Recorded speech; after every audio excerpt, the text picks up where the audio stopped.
what's up? Neal Walter, I'm back, and we're here on the channel. Who's that guy? Got a brand new lesson coming your way on this riff right here. Show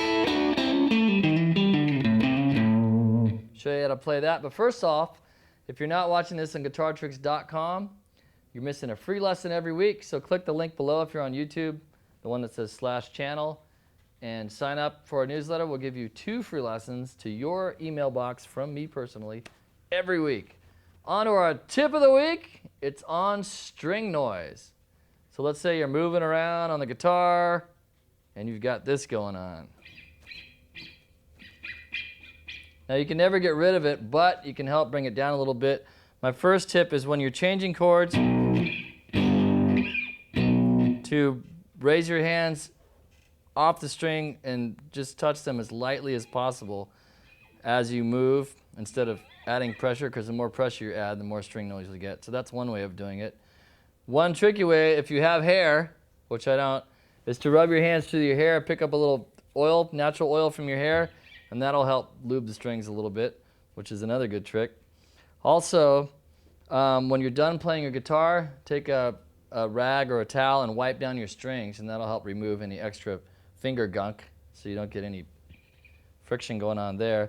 And there's a couple other products on the market like Finger Ease and string wipes too to help bring down the noise. That's your tip of the week. On to our lesson. It's over there. Lesson of the week is a really cool blues riff that will cover the neck from, not this way, but this way. Cover from the low string to the high string. And it goes something like this. And what's really cool about this lick is it combines a bunch of key elements that are used in blues playing. You've got the hammer-on from the minor third to the major third, here and also here. Also, you're using the flat 5, the blues passing tone here. Also, you're using double stops, a key blues lead technique right there. And also you're dancing around the chord tones of an A shape, A major 7 chord. I'm going to break the lick up into 3 different pieces so you can see how it works. The first one is the one with the double stops. It starts at the 5th fret on the B and E string and works its way down the scale with double stops. So you've got double stop here. Here you're using the B and G strings and the same B and G strings on the 5th fret. So then we're going to do a little hammer-on that I taught a couple lessons ago. So you're going to hammer on from the 5th to the 6th fret on the G string, and then you're going to end up on the 7th fret of the D string, which is the A, the tonic, and then hit that 7th, which would be the 7th note from the A major chord, that bluesy tone. So here's the first part of the lick.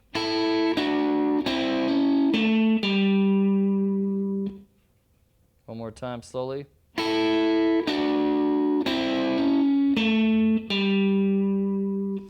Now I'm using downstrokes except when I get to this note. In the whole riff, the only time I'm using an upstroke is on this note and this note only.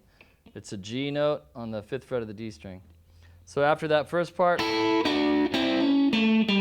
then I'm going to do the hammer-on from the flat 5. That's the second part. So second part goes like this. The third part, I'm going to roll my index finger to the A string on the same fret. Slide down to the 3rd fret, hit the 5th fret of the low E string.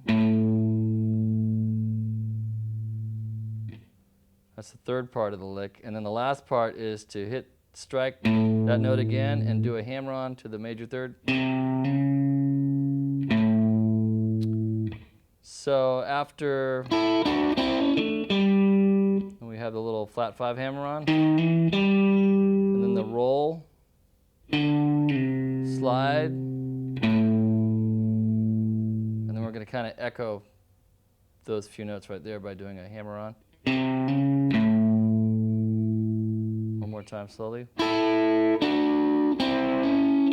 Upstroke, upstroke, roll, slide.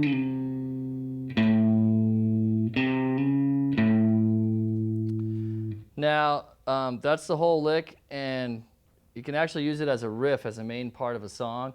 I'm going to show you 2 ways in which you can incorporate into the 12-bar blues phrasing. And that is playing it as is, and then when the chord changes to the D, then you would want to end up on a D, and when the chord changes to an E, you would end up on the E. Or you could take this whole pattern and move it to follow the chord. So if you're on an A chord, the pattern would start here. When it goes to the D chord, you go. And then when it goes to the E, you would do the same thing in the E position. What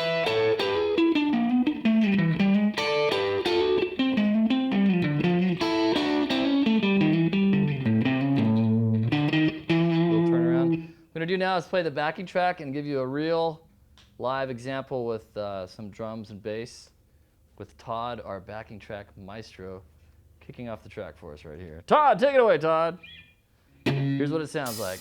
Up to speed.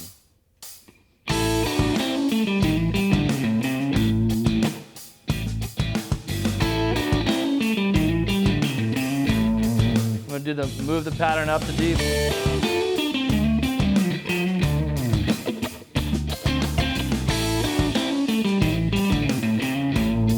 Go up to the E, 12th fret.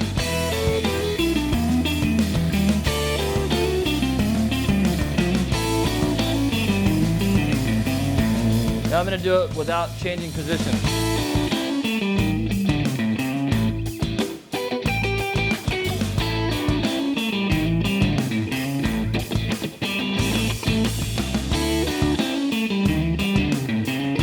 And on the D.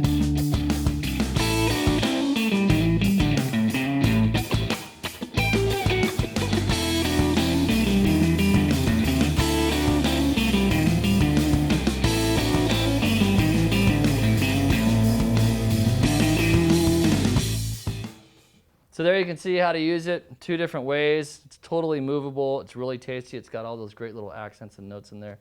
So make it your own, or take little pieces of it and add it to the licks that you've already got. That's it for this week. Tune on in 7 days and we'll have another free lesson just for you. Thanks for checking us out.